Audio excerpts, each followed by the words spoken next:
नमस्कार साथियों, मैं आपका दोस्त अनिल सोलंकी। मेरे YouTube मंच लाउड जाट वॉइस में आप सबका स्वागत है। साथियों, आज मैंने YouTube पर एक वीडियो देखा जिसमें आगरा के अंदर वीर गोकुला जाट की प्रतिमा के सामने कुछ लोग अपने सांसद राजकुमार चाहर के खिलाफ प्रदर्शन कर रहे थे और उनका ऐसा कहना था कि राजकुमार चाहर ने एक बयान दिया है, जो फतेहपुर सीकरी से भारतीय जनता पार्टी के सांसद हैं। उन्होंने एक बयान दिया है कि ओकेंद्र राणा आज के युवाओं के रोल मॉडल हैं। तो ये बात सुन के मैं भी बड़ा हैरान हुआ। तो मैं राजकुमार चाहर जी जो सांसद हैं उनके बारे में ज्यादा कुछ नहीं जानता। मुझे खाली इतना पता है कि पश्चिमी उत्तर प्रदेश से जो 4 जाट सांसद चुने जाते हैं, एक मुजफ्फरनगर से, एक बागपत से, एक मथुरा से और एक फतेहपुर सीकरी से, उसमें से एक राजकुमार चाहर जी भी हैं। लेकिन उनका ये बयान बहुत ही हैरान करने वाला है। ओकेंद्र राणा को जो लोग जानते हैं, जो उनके वीडियो सोशल मीडिया पे देखते हैं, उनको पता है कि ओकेंद्र राणा कैसा आदमी है। उनको यूथ का रोल मॉडल आइकॉन बताना, और वो भी एक चुने हुए सांसद के द्वारा, ये बहुत ही हैरान करने वाली बात है। अगर ओकेंद्र राणा कोई इंटेलेक्चुअल होते, कोई समाज शास्त्री होते, कोई बहुत बड़े विद्वान होते, कोई बहुत बड़े विद्वान व्यक्ति वाली बात करते या ऐसे वीडियो बनाते जिससे समाज को कोई दिशा मिले, तो मैं भी उनकी बात से सहमत होता। लेकिन जिस भी व्यक्ति ने ओकेंद्र राणा के वीडियो देखे हैं, उनको पता है कि वो कितना गाली गलौज करने वाला आदमी है, समाज के अंदर कितनी नफरत भरी बातें बोलने वाला आदमी है, कितना समाज को तोड़ने वाला आदमी है और कितना बड़बोला आदमी है। ये हर व्यक्ति जानता है जिसने उसका वीडियो कभी ना कभी देखा है। और वो उसके जो 90% वीडियो होते हैं वो जाटों के बारे में जहर उगलता है। बाकी उसने सभी जातियों के बारे में जहर उगला है। जब प्रतिहार मिहिर भोज वाला प्रकरण हुआ तो उसने गुजर भाइयों के बारे में भी बहुत सारा जहर उगला था। गुजर भाइयों की बहन बेटियों के बारे में भी उसने गलत बोला था। ऐसे ही एक बार एक टीवी डिबेट में जो सूरजपाल अम्मू हैं, उनका समाजवादी पार्टी के सांसद सुनील साजन के साथ कोई बहस हो गई थी, तब उसने पूरे यादव समाज के बारे में गलत बोला था।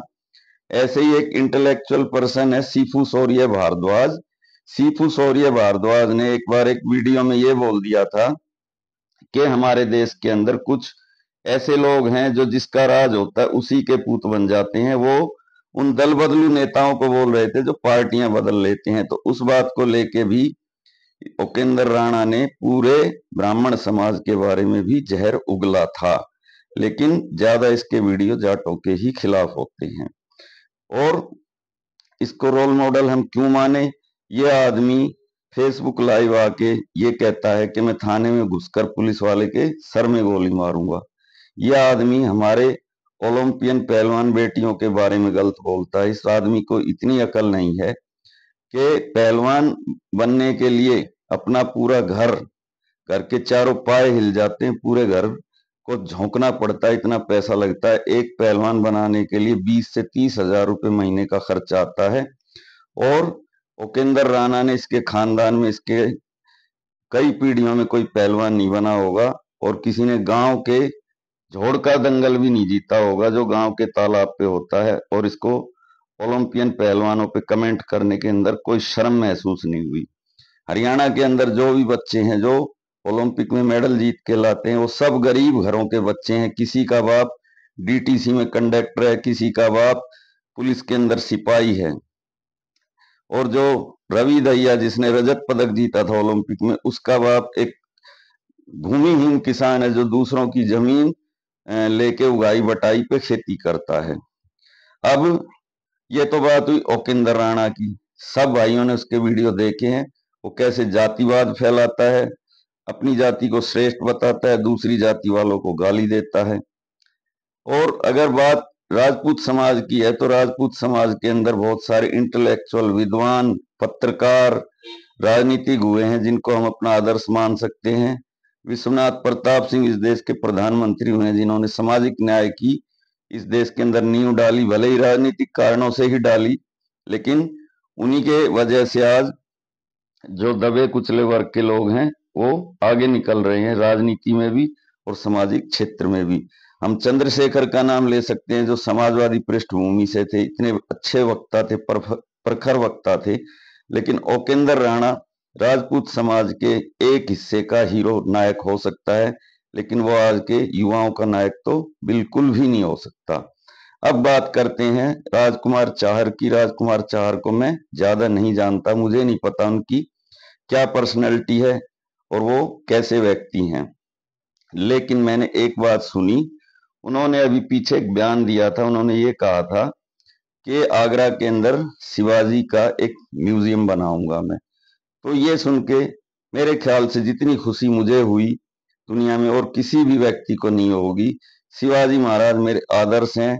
शिवाजी महाराज एक बहुत ही निडर और बहादुर व्यक्ति थे, जिन्होंने औरंगजेब जैसे ताकतवर बादशाह, ताकतवर सुल्तान का पूरे जीवन मुकाबला किया और कभी हार नहीं मानी, और उनकी कैद से भी निकलकर वो आगरा से भाग गए थे। और उनके मामा शाइस्ता खान का उन्होंने पूरा हाथ काट दिया था सर्जिकल स्ट्राइक करके। अफजल खान की उन्होंने हत्या कर दी थी। और वो एक बहुत ही बहादुर मराठा सिपह सालार थे, एक स्वतंत्र सार्वभौमिक राजा थे, जिन्होंने कभी मुगलों की गुलामी को स्वीकार नहीं किया। लेकिन मैं राजकुमार चाहर जी से एक बात कहना चाहता हूं, जहां पर शिवाजी महाराज का म्यूजियम बने, उसी म्यूजियम का नाम रखा जाए द वॉरियर्स ऑफ इंडिया। और खास तौर से जो आगरा के वॉरियर्स हुए हैं, जिनका आगरा से कोई संबंध है, वहां पे सभी का इतिहास बताया जाए, सभी की मूर्तियां उसमें लगाई जाएं, अगर वो सचमुच में ऐसा चाहते हैं तो। उसके बारे में मैं आपको बताना चाहता हूं कैसे। इसी आगरा के अंदर वीर गोकुला जाट की 1 जनवरी 1670 को औरंगजेब ने कुल्हाड़े से कटवाकर हत्या की थी, फवारा चौक आगरा कोतवाली के सामने। और उसकी वजह क्या थी?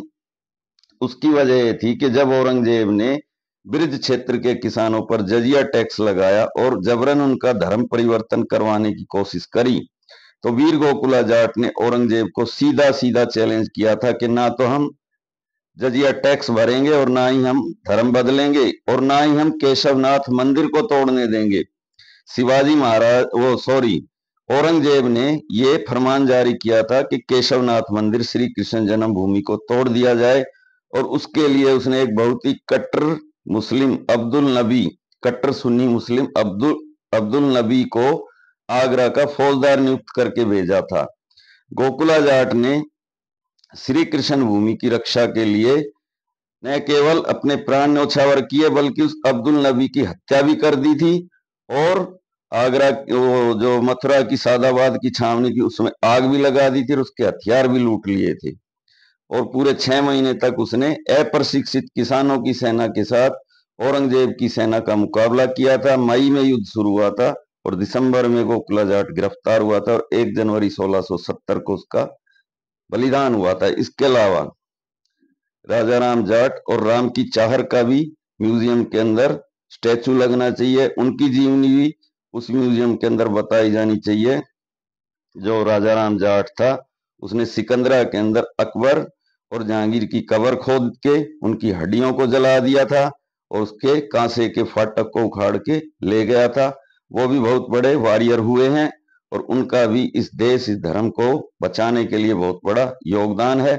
और मुगलों के साथ लड़ने के मामले में वो भी एक बहुत बड़े योद्धा थे। और तीसरा महाराजा सूरजमल। महाराजा सूरजमल ने जो आगरा 300 साल तक मुगलों का गुलाम रहा, यहाँ पर विदेशियों का शासन था, 300 साल तक यह मुगल पताका फहराती रही और ये मुगलों की राजधानी रहा। महाराजा सूरजमल ने 300 साल के बाद मुगलों से आगरे को आजाद कराया था और उसको एक हिंदू शासक के अंतर्गत वो लेकर आए थे। उन्होंने ताजमहल के अंदर अपने घोड़े भी बंधवाए थे तथा ताजमहल के अंदर भूसा भी भरवा दिया था। ये भी एक इतिहास का हिस्सा है। साथ में ये बात भी सच है कि महाराजा सूरजमल ने कभी भी राजपूतों के साथ अपने संबंध खराब नहीं रखे। उन्होंने अपने राज्य का जो भी विस्तार किया वो मुगलों के क्षेत्र में किया, चाहे उत्तर प्रदेश का एटा मैनपुरी तक का इलाका हो या हरियाणा में रोहतक तक का इलाका हो, मेवात का इलाका हो, रेवाड़ी का इलाका हो, और उत्तर प्रदेश में हाथरस, बिजनौर, आगरा, ये ब्रिज का इलाका, इसी में उन्होंने विस्तार किया। उन्होंने राजपूतों के इलाके में कभी भी अपने क्षेत्र का विस्तार नहीं किया। तो ये थे कुछ हिंदू वॉरियर्स जिन्होंने मुगलों के साथ धर्म को बचाने के लिए संघर्ष किया। और अगर शिवाजी महाराज का म्यूजियम आगरा में बनता है तो इन महान योद्धाओं को भी उस म्यूजियम के अंदर जगह मिलनी चाहिए। जब नेहरू म्यूजियम का नाम प्राइम मिनिस्टर म्यूजियम हो सकता है तो आगरे में बनने वाले म्यूजियम का नाम भी वॉरियर म्यूजियम हो सकता है। उसमें सभी जो आगरा से रिलेटेड योद्धा हैं उनकी सबकी मूर्ति लग सकती है। और अब बात करते हैं राजकुमार चाहर के दिए हुए बयान की और ओकेंद्र राणा द्वारा कही गई बातों की। तो भाइयों, मुझे एक पुरानी कहावत याद आ गई। एक बार एक पेड़ को एक कुल्हाड़ी काट रही थी तो उस पेड़ ने कुल्हाड़ी को कहा कि कुल्हाड़ी, तेरी क्या हिम्मत है, तू मुझे काट दे, ये तो तेरा बीटा यानी हत्था मेरी ही लकड़ी से बना हुआ है, इसलिए तू मुझे काट रही है। ये जो ओकेंद्र राणा है, जो कि गाली गलौज की भाषा बोलता है, समाज को तोड़ने की भाषा बोलता है, इसको मशहूर करने वाले भी हमारे जाट समाज के ही लोग हैं। उन्होंने ही इसके कैरियर को बूस्ट दिया है। शुरू में जब इसको कोई भी नहीं जानता था, लॉकडाउन के अंदर ये फेमस हुआ। एक बॉबी कटारिया नाम का सोशल मीडिया इन्फ्लुएंसर था गुड़गांव का, उसके साथ इसने फेसबुक पे आके, वो इसको गाली देता था, ये उसको गाली देता था, दोनों एक ही थैली के चट्टे बट्टे थे। आज वो बॉबी कटारिया मानव तस्करी के आरोप में जेल में सजा काट रहा है। और दूसरा जो आदमी था जिसने इसको फेमस किया, उसका नाम है देव लोहान। उसने राजपूत समाज के बारे में गलत बोला, बदले में इसने जाट समाज के बारे में गलत बोला। आज वो देव लोहान इसको फेमस करके और बाबा रामदास अघोरी के चैनल पे रोजाना आता है, लाइव जुड़ता है और अपने ही हरियाणा की बेइज्जती रोज करवाता है। और अब रही सही कसर, ये जो फतेहपुर सीकरी के जाट सांसद है राम जी, ये क्या नाम है, राजकुमार चाहर, इन्होंने पूरी कर दी है कह के कि उपेंद्र राणा हमारे यूथ के रोल मॉडल और आइकॉन है। अगर गाली गलौच देना ही रोल मॉडल और आइकॉन होना है, फिर तो ये रोल मॉडल और आइकॉन है। अगर लोगों को धमकी देना, दंगा फसाद करना, यही पैमाना है रोल मॉडल और आइकॉन होने का, तो ऐसे रोल मॉडल और आइकॉन राजकुमार चाहर को ही मुबारक हो। हम तो इनको कभी भी रोल मॉडल और अपना आइकॉन नहीं मान सकते। भाइयों, मैं आपका भाई अनिल सोलंकी आज का वीडियो समाप्त करने की इजाजत चाहता हूं। वीडियो कैसा लगा कमेंट करके जरूर बताएं। वीडियो को ज्यादा से ज्यादा लाइक करें, शेयर करें, कमेंट करें और अपने ग्रुप में शेयर करें। और जो भाई अभी अभी मेरे चैनल से जुड़े हैं वो चैनल को सब्सक्राइब करें। आप सबका दिन शुभ हो। धन्यवाद भाइयों।